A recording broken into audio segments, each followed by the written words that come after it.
Kalau sekarang tuh ya, dunia seni sekarang sebenarnya gampang sih kayak seniman-seniman sekarang sebenarnya cuman copy and remix. Cuman gitu doang kayak mereka tuh bisa jadi seniman. Gue pernah sehari tuh gue nggak gambar, nggak produktif sama sekali. Besoknya tuh gue sampai 3 hari, 4 hari, 5 hari gue nggak bisa ngapa-ngapain. Karena satunya gue missing banget tuh. Gue beli sneakers, gue jadi kayak ada sentimental value yang sangat besar dan gue kayak ngerasa benda yang gue beli tuh kayak hidup gitu. Terus setiap gue beli tuh kayak gue taruh di tempat tidur, gue peluk-pelukin gitu. Yang Serius, gue suka kayak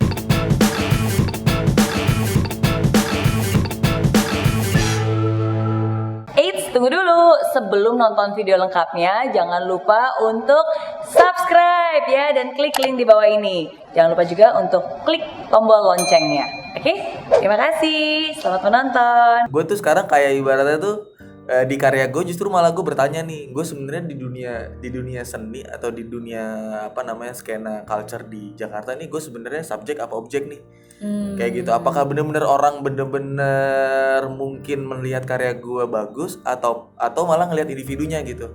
Bahwa gue bisa menjual brand mereka ketika gue berkolaborasi sama mereka gitu. Nah gue sampai sekarang gue pun ketika gue tanya lu kenapa sih mau kolaborasi sama gue, mereka pun kayak karena suka aja gitu. Iya.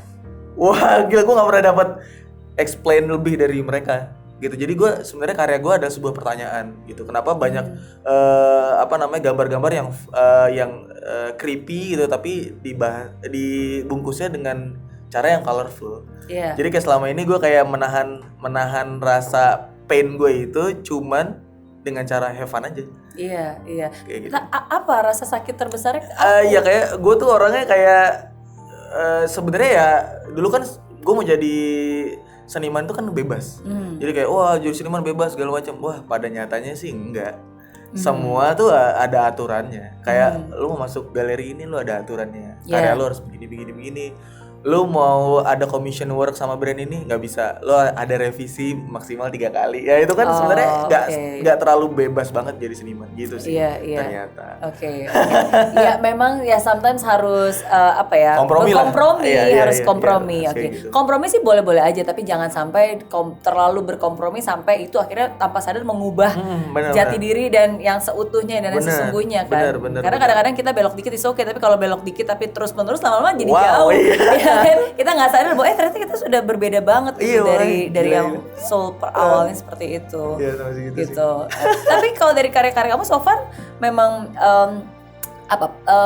memang itu itu memang konsisten kan selalu. Iya, memang itu selalu pasti ada ciri khasnya kamu di situ yang aku lihat sih. Jadi kebanyakan sih ya, gue waktu pas 2018 tuh gue shoutout lagi buat Run tuh. Waktu itu gue seneng banget. Yeah. Jadi itu mungkin salah satu titik balik terbesar gue. Waktu gue kolaborasi sama satu band favorit gue di Indonesia, Run. Itu waktu penutupan Asian Games itu gue udah nonton Run tuh udah dari gue SMA kali. Gue runners banget gitu. Gue sering nonton dia manggung gitu. Gue suka style mereka. Balik lagi kan gue sebenarnya atraktif gue pertama tuh dari fashion. Oke. Karena emang wah gila, gue setiap dia manggung kayak style mereka tuh mind blowing banget. Terus abis itu 2018. Terus gimana bisa bekerja sama dengan Run? Gue gak bisa ngomong apa-apa sih. Gue gak bisa kayak serius nih gila gitu. Gak bisa ngomong apa-apa. Langsung gue terima aja udah. Oh jadi mereka emang kontak ke kamu. Iya. Wow. Iya. Tapi sebenarnya emang gue udah kenal juga betul. mereka. Iya, tapi begitu ada request permintaan itu pasti rasanya kayak iya gila.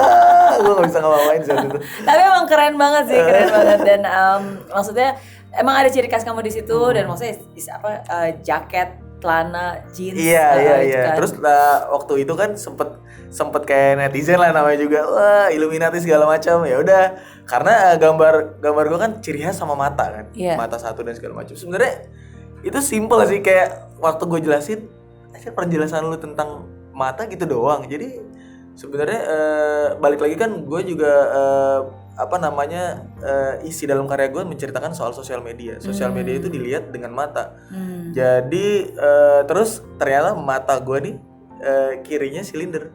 Jadi gue bisa ngelihat jelas tuh ketika gue tutup mata satu tuh kanan gue masih sehat. Oke. Ya udah sesimpel itu. Terus juga kadang kan gue juga suka ada benda mati yang seolah-olah kayak benda mati yang gue hidupkan gitu dengan gue hadirkan mata gitu, karena itu sebenarnya konsepnya dari gue suka banget sama salah satu benda yang yang sekarang lagi gue koleksi, yaitu sneakers. Jadi gue ketika gue beli sneakers, gue jadi kayak ada sentimental value yang sangat besar, dan gue kayak ngerasa benda yang gue beli itu kayak hidup gitu.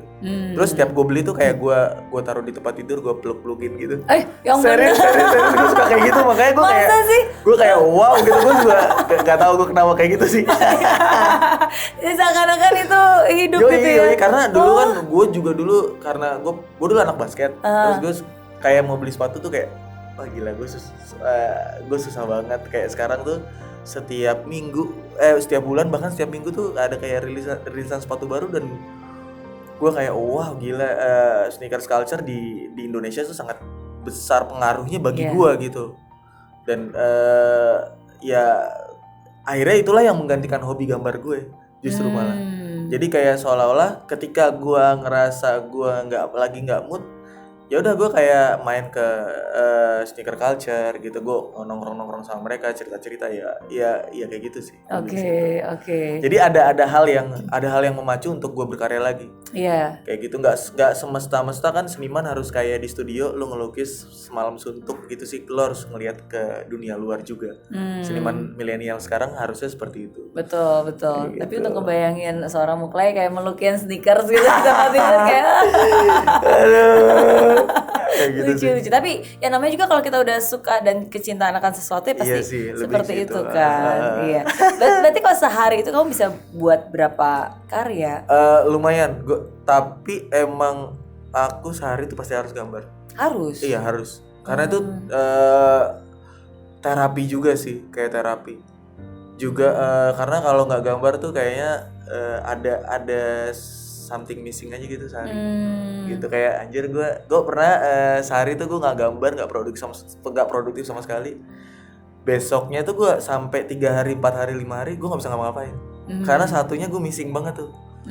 Tapi itu bertepatan gue di studio. Kalau di luar gue nggak masalah, karena gue emang nggak bawa apa-apa, nggak bawa kayak alat gambar gue, nggak bawa nggak apa-apa. Tapi kalau misalnya kayak di studio gue ngapa-ngapain, wow, gue 2-3 hari gue kayak nggak bisa ngapa-ngapain. Oke.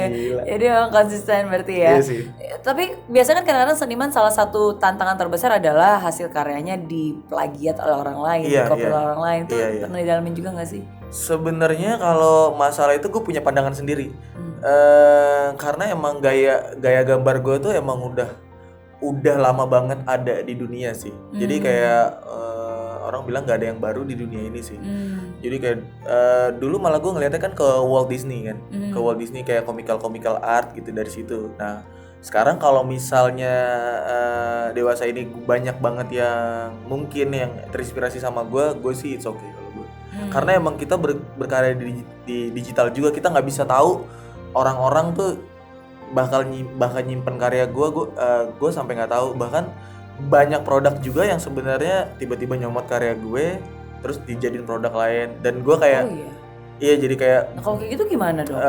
Gue kayak ya udah mungkin ada rezekinya sendiri kali ya, gitu. jadi gue kayak ya udahlah gitu. Tapi nantinya juga pun mereka juga bakal mengerti juga sih. Iya. Kayak gitu, lebih ke situ. Terus juga karena selama ini gue kan belum punya produk sendiri kan, masih memberikan desain gue untuk brand-brand yang gue ajak kolaborasi. Yang dibuat rugi sebenarnya brand-brand itu bukan gue. Lebih ke situ sih. Oke. Ya tapi sometimes kadang-kadang di dunia seni, di dunia apapun juga ya, maksudnya ya sometimes kadang-kadang kalau saya sebagai di dunia tulis menulis, kita buat konten, buat karya, buat video, buat YouTube gitu, pasti akan ada selalu orang-orang yang mungkin mengcopy, mengcopy dipasang di mana segala macam, ya kan, ditempel foto gambarnya dengan produknya. Iya, tapi yang bisa kita lakukan ya mungkin mereka cuma bisa dapat versi 1.0-nya kita, ya kita udah bikin versi 4.0, 5.0. At least kan kalau kita terus berkarya dan terus bikin konten setiap hari, ya yang mereka dapatkan ya versi lamanya. Iya, gue sih bisa kayak kalau sekarang tuh ya, dunia seni sekarang sebenarnya gampang sih. Kayak seniman-seniman sekarang sebenarnya cuman copy and remix. Cuman gitu doang, kayak mereka tuh bisa jadi seniman. Oke. Ya gitu karena gue kenal teman-teman gue juga itu nggak semuanya dari fakultas universitas seni. Iya. Jadi bener-bener sekarang cair banget, ada yang dari hukum lah tiba-tiba. Jadi ya karena emang gue mengenal teman-teman gue juga, karena mereka emang masuk hukum hanya untuk menyenangkan orang tuanya mereka. Passion mereka tuh bukan di situ. Pada akhirnya setelah mereka lulus, nih gue kasih ijazah, sekarang gue mau ngejar passion gue. Kayak gitu. Banyak kan kayak gitu sih teman-teman gue. Oke.